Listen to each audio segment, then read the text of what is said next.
everybody. Welcome back to another episode of Card Talk, a podcast about Lord of the Rings, the card game by Fantasy Flight Games. And I'm your host, Dave Walsh. And I'm Grant Thompson, just along for the ride.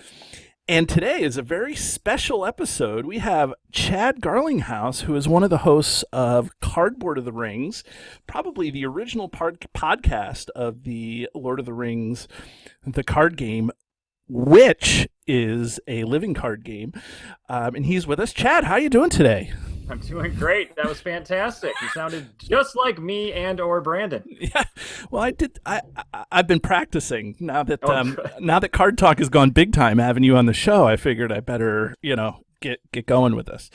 I don't know about that, but thank you, David and Grant, so much for having me on. I'm excited to do this. This is very excited. This is great. Before you announce the card, because I think that some of our viewers and listeners have been excited and waiting anxiously for this card, tell us a bit about yourself. Who are you? Where are you from? What do you do? Yep. Yeah, go ahead. Yeah. So, Chad Garlinghouse, like you said, I'm 39 years old from Michigan. Lived here all my life. Other hobbies besides gaming and Lord of the Rings, I like to hunt, like most people in Michigan. It's a very common thing here. It's weird talking at Gen Con to Chris and other people where it's not common where they're from. I'm just like, man, that's just what I grew up with. But I'm married 11 years, going on 12. 3 kids. They are, oh God, I better get this right, 11, 7, and 3. So they keep me busy. And if you've ever seen my streams and all that fun stuff, I'm sure you've heard all 3 of them at some point. And and as far as job, I work in toxicology, so science. That's really cool. See, Grant, there's another science guy on the show here. That's right. Yeah, I'm feeling a little bit outnumbered. I'll jump onto your side, Grant. Yeah, I might calling me kids for some backup. So, Chad, how did you get into the card game? So I work for a big company and we have an instant message system. And me and my buddy, whenever one of us would type something that would remind us of maybe like a line from a TV show or a movie, we would go out to YouTube and find that clip and just send the clip, like with nothing else, just, do you get the reference type thing. Right. So I went to find some Lord of the Rings clip, and the Progression series by Mitch and Matthew came on as one of the choices. And then I didn't know what that was. And so I started watching it. I'm like, what? There's a Lord of the Rings game? This looks amazing. So that led me to Cardboard of the Rings, which led me to this game. And I just fell in love with it. That was around the Voice of Isengard expansion. Okay, that's what was going to be my question, is how long have you been into the game? And then also, how long have you been into like Lord of the Rings as a whole? Are you a Lord of the Rings junkie or just gaming junkie? Oh, man, I don't know if I'm either to a degree of some people. Lord of the Rings, I really came into late. I was a Jurassic Park kid. Okay. So in 6th grade is when Jurassic Park for me came out. And Lord of the Rings, the movies, I saw previews for it. And I'm like, oh yeah, Lord of the Rings, I've always heard about this. And the previews, of course, looked amazing. So I read the books, fell in love with it. It was one of those, oh my God, why didn't anybody tell me about this? Like I felt like, my life had been empty and I didn't know it. But I didn't really dive in too much because by that time I was in college and, I had other stuff going on. And gaming, I really was behind the 8 ball in gaming.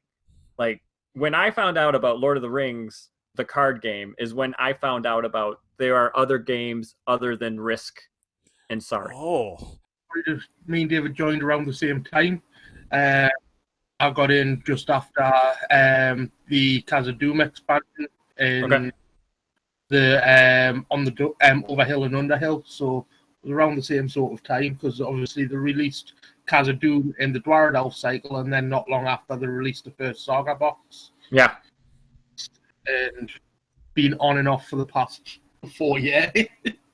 So I think the thing that we should do is get into the card. I think you should introduce the card. So for about a month now, we've been having a contest, kind of cross-promotional contest between Card Talk and Cardboard of the Rings.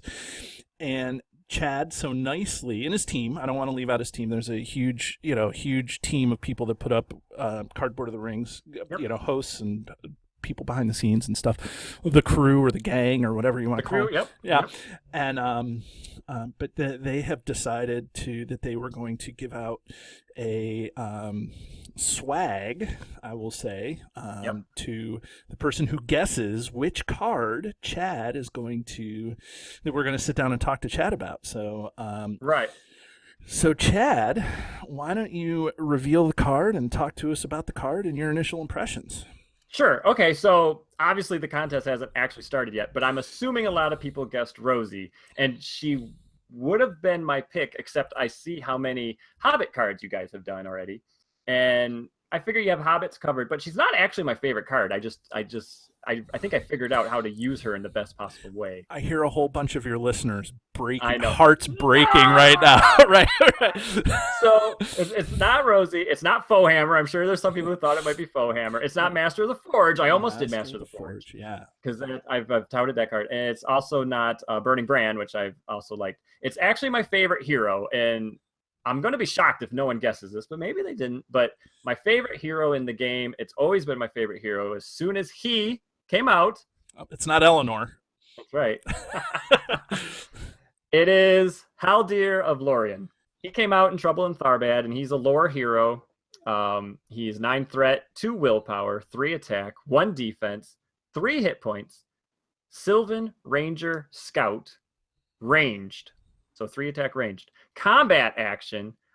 If you have not engaged an enemy this round, exhaust Haldir of Lorien to declare him as an attacker and resolve his attack against an enemy not engaged with you. Limit once per round. Amen, brother. Yeah, this guy. So, Chad, what do you think? Well, personally, the reason he's my personal favorite is because, like I said, I am a deer hunter. And out of all the characters in this game that are archers, he is the most archerish of the archers. Like, because the other abilities don't make much sense. Like Legolas, you kill an enemy, place progress. Okay, I guess. Right. Kill a guy, ready a guy. It's more of like a game mechanic than it is like a thematic mechanic. Yes, where his ability is what an archer would do: hide somewhere and snipe somebody before they even knew it was there. You're hiding up in a tree and you're shooting arrows at an unsuspecting enemy, or you're far away where he can't get to you, but you can get to him. It just makes sense to me. He's the good guy version of goblin snipers. Yeah, he really is. He's the good guy version of archery. Yeah, right. right. Really. Yeah. Yeah, so that's the personal reason. The game mechanic reason is it's 3 attack and lore. Yeah. Which is good. But his ability, I've always called it feint and attack, because you can basically stop an attack from happening plus kill the guy. Right. So it's like feint on steroids. I love sitting down across the table from somebody with Haldir, and I love bringing him to the table. And you bring it to the table, and the other players are always like, "Oh, this is awesome," because now we got this guy that's going to be able to kill an enemy each round that can't attack us first. Totally agree with that. Grant, what's your initial thoughts on Haldir? Haldir, for me, I've been running them in a few decks lately. One where I keep my threat really low and can get it to 0 90% of the time. And a couple of combat decks where I'm not actually engaging, I'm just sniping across the board or up into the staging area. He's a fantastic hero. The one downside for me is in a high damage quest, he just gets absolutely, if you're getting a load of direct damage, he can just go down too easy. But generally speaking, access to the lore sphere, you've got healing on hand, so generally you can remove that damage. I love his artwork. They've done another fantastic job with that. And his flavor text is very well written as well. We allow no strangers to spy out the secrets of the new. from the Fellowship of the Ring. It's a brilliant quote, and for the hero Haldir, I think it suits him. What are your thoughts, David? Okay, well, a couple of thoughts. So I knew beforehand that this was going to be Chad's card too, so I was able to look up some things. So first of all, kind of going down the attributes, I do like that his threat is below 10. I'm a low threat starting guy, so I like the low threat. I like that his attributes all add up to his threat cost. That's always a big thing for me in terms of game construction. Willpower of 2 is good. The attack of 3, I think we've talked about in terms of being pretty powerful, especially in the lore sphere. But the defense, this is where I have a hard time, is that defense and hit points. And I don't think you want to use Haldir necessarily as your defender, but I don't know. I think that if you have a 1 defense character, that's really tough. And I know that elves in general have low defense. Maybe that's why I don't use elves when I'm doing my own decks. I did have a deck where I did use Haldir, and I liked him. I liked him. I may not be in love with Haldir as much as the both of you are. So I think his defense and his hit points, I mean, you're talking like defense like Glorfindel has defense, right? His defense of 1, right? 3 defense, and I don't know. It's just, that's the one thing that I want to see more of in a hero. But I guess it depends on what you're pairing Haldir with. It all depends on what you're building a deck around and how you're able to boost that defense. And 3 hit points, I think, is hard, because we were just playing Escape from Umbar a couple of days ago, and there's so much archery damage that comes out that you have to kind of protect Haldir, and he can't soak up a lot unless you're going to have a lot of other cards in the deck with him. The other thing is the ranged keyword. I'm probably going to break most of your hearts, but because I play solo, the ranged keyword is kind of dead unless I'm going to put on the Rivendell Blade or the Rivendell Bow, where you have to attach it to a person with ranged in order to reduce. So because I play solo most of the time, I'm not usually a fan of ranged as much. I do see the beauty of it. The guy that I play with when we play 2-player, he uses ranged characters often, and it saves my butt. So I know that there's a benefit, but if I'm playing mainly solo, the ranged keyword is one that's not used often. Right. His ability is basically a pseudo ranged in solo. Well, that's because that, it does. It's almost like ranged for solo. I don't know if a card like Hands Upon the Bow, which is a 1-cost tactics card, which also buffs your attack, is a good replacement for something like Haldir too. Like if I'm really thinking about deck tech. He works good with Hands Upon the Bow, obviously, because he gets that +1, and if usually you're putting the Galadriel's bow on him, so if you're not attacking an enemy engaged with you, that's +2. The trick is you want to boost his attack by 4, so either you're reducing the defense by 2 or you're adding his attack by 2. So if you can get him up to a 7, and so Hands Upon the Bow actually boosts him to 8, and so that really helps him during the quest stage, because you don't quest with him. You reveal an enemy, you're like, oh, I'm going to use Hands Upon the Bow, and you remove the threat, plus you get rid of that enemy before it even has a chance to attack. So as far as like him, I wish he had 0 defense, to be honest, and I wish his threat was 8, because I've never defended with him ever. It's just a wasted stat for me. Right. It's in fact, I kind of wonder if they don't even count it and they're counting ranged as one of those stats. That's the one. To be honest, because when I've played with him to get around it, so you want your threat to be low, so you hopefully never engage. Right. And so then you can just constantly shoot into the staging area. You never had to defend all game. Or in a multiplayer game, you just tell everybody else, you guys engage it, I'll snipe it. Right. But in a solo game, you will have to engage enemies. There's no way around it. You're going to eventually engage an enemy. The trick is you have to have a way to handle defense, and it might not be by having a character that can handle defense. Now, my go-to moves are Feigned Voices, because if I'm playing Sylvans, I have tons of Sylvans, and Feigned Voices cancels an attack. So it's basically Leadership Feint. Feint, because I'm probably having Tactics. So I'll cancel that. Now, if an enemy's immune to player card effects, you need to have an actual defender. And most of the times, my actual defender is Ally Treebeard. I have found that Ally Treebeard in a Haldir deck is almost perfect because you get him in play, he kind of just builds up some resources, and then, oops, I had to engage an enemy. Treebeard will defend, he'll ready, and help me kill it. Well, I've been running a Spirit deck with Haldir, so a Spirit and Low deck, and I found the Mirkwood Long Knives also works quite well. Yes. With Haldir. And then you put Wingfoot on him? I didn't actually. I put Light of Valinor on him. Oh, okay, same thing. Yep. And I found that questing for 4 and attacking for 5 worked very well.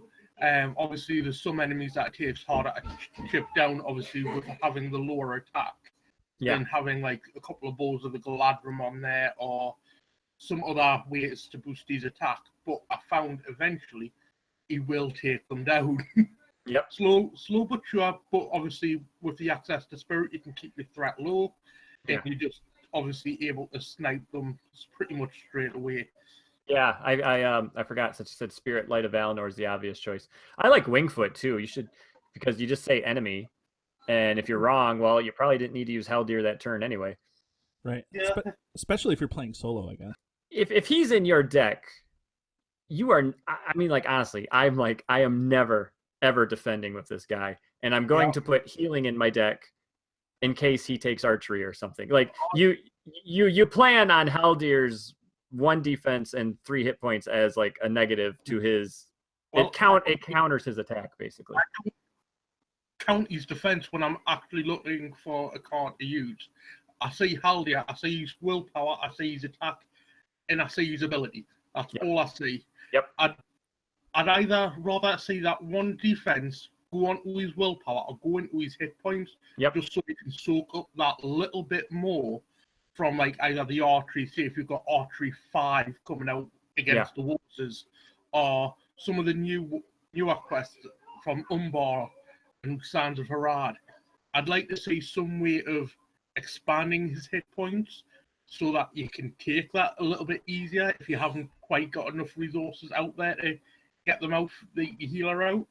An actual good card to be used would be Honor Guard. Honor Guard, right? Honor Guard, the Defenders of Ramus. You know those guys. You could, like they could take the defense, or they could protect the helm. What's the helm that the winged helm? Yeah, you know that can protect cancel the 1 point of damage. Yeah. Yeah, I found Honor Guard works quite well with Haldir, especially when you're taking like the archery damage, because obviously he's only got the 3 hit points, so it works quite well. But generally, I'm not running tactics when I'm running Haldir. I'm running either Spirit or a solo low deck just to get more draw on the go or healing or whatever. And I've found that it generally works quite well. As long as you can get set up with that healing, you don't need much for Haldir. Mm-hmm. Yep, I agree. Yeah, and I also my Sylvan builds where I try to stick to all Sylvan allies and events. I rarely have the problem because you usually have Defender of the Nath, Celeborn, who might be ready because you played a Nath guide or something. Right. And then the Feint and Tree People really are not Tree People. Feint and Feigned Voices. Right. It really. If you got the big baddie that is immune to player card effects, well, he was probably killing somebody anyway. So I just plan on chumping at that point. You know, it's like, well, I know I'm engaging this enemy is attacking for 8. I'm going to leave up some loser that's just going to get destroyed by this guy. How do you buff his attack? What do you use to buff his attack to get it up to the I usually put 3 copies of Bow of the Gladrium, 3 copies of Rivendell Blade, and then a couple like Dagger of Westernese. You do And, two of either one of them. Yeah. And yeah, so the goal is if I get one of each, then he's at 7, assuming the enemy has 2 defense. Yeah. And then Hands Upon the Bow will get him to 8. Right. And then I usually try to run 9. I found the secret formula. If you want to know the secret formula. Okay, here we go. Everybody, we're revealing the secret of the down. game right now Write on this Card down. Talk. Here it is. Mark it. If you're planning on Foe Hammer, which if you kill something, you exhaust the weapon to draw 3 cards. Correct. You need to have probably 9 weapons in your deck. That seems to be the key because you're pretty much guaranteed to draw a weapon within the first turn or 2. And then that Foe Hammer isn't just sitting in your deck, or in your hand for 3 or 4 turns before you finally find a weapon. So if you're planning on card draw, if you're not running Spirit and you don't have a lot of card draw in your lore for some reason, I don't know why you wouldn't, but let's just say you didn't, then Foe Hammer needs about 9 weapons to work. So what other cards do you think pair with a Haldir? Well, one thing I wanted to say, I wrote it down here. I actually wrote something down. Show notes, everybody. I know, I never do this. It's a rules question that gets asked about Haldir a lot. So the first half of the rule question is, can he use his ability against immune enemies? No, he can't. So if it's immune to player card effects, he can't use that ability. Right, and to clarify the rule, because it's written on a player card, him being able to attack in a place that's not a normal place to attack makes it a player card effect. Yep. Right? And you're declaring the attack, you're targeting an enemy.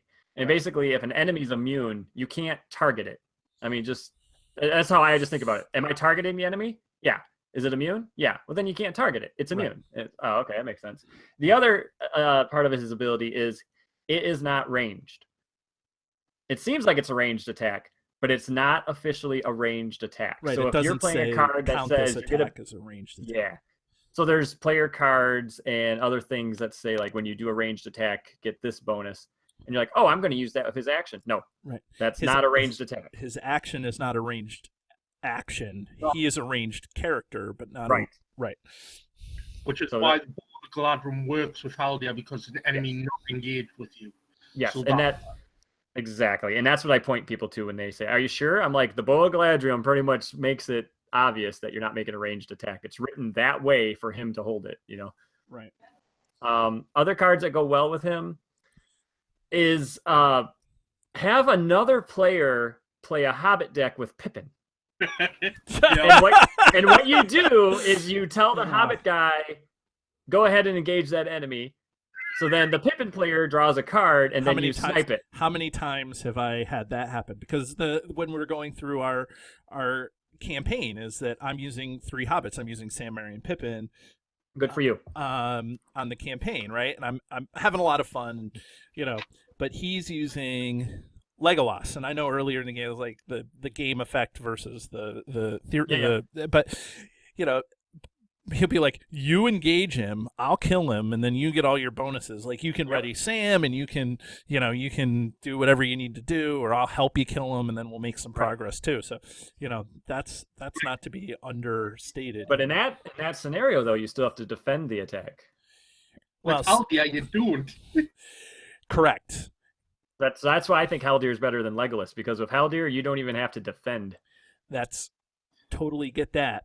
But when I have Sam that just readied because I engaged somebody, I'm not worried about it. I love a powered up Sam. Yeah. I mean, I put.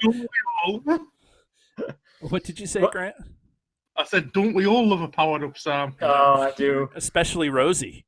I do like a good Rosie. I know. Put that fast hitch on Rosie, right? What's that? She had ribbons in her hair. That's the ongoing joke. With anyone. Right. Okay, anyway. Yeah. Blah, blah, no, blah. Let's see. Other good cards. I like the Dunedain marks on Haldir as well. Yep. I've done that. So you would do that, Grant. That's a good point, Grant. So that's a good one for a leadership spirit lore deck. Well, generally my partner plays dwarves, so we've got access to the leadership. So it's just like, I'll bung 3 Dunedain marks in there, and it's like they go on to Haldir, so that way he's actually when I play with me the arrows from hiding, which I found on rings DB, Haldir's actually swinging for like 8. Yeah. And just annihilating all the enemies that are going to engage her, except the troll. Right. Readying on Haldir is good because you end up using his ability, but he never actually helps during the actual combat phase. What was you good already on him? killed an enemy, so there's nothing wrong with that. But if you have some way to ready him, unexpected courage, anything, Right? then he can actually cram. Yeah, he can throw his ranged in with another attack, especially against the big boss, because his ability probably isn't going to kill the big boss. So you're going to want him just to do chip damage to a big boss.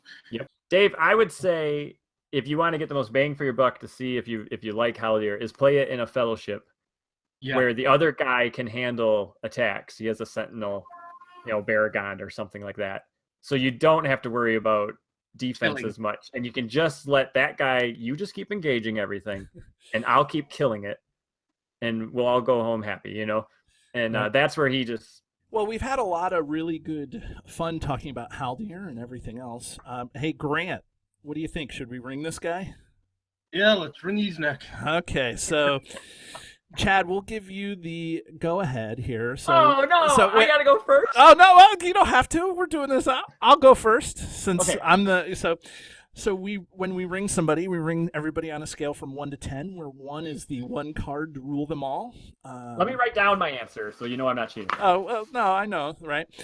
And then 10 is the trash bin, or maybe early bike spokes. Maybe we can steal a line from Cardboard of the Rings.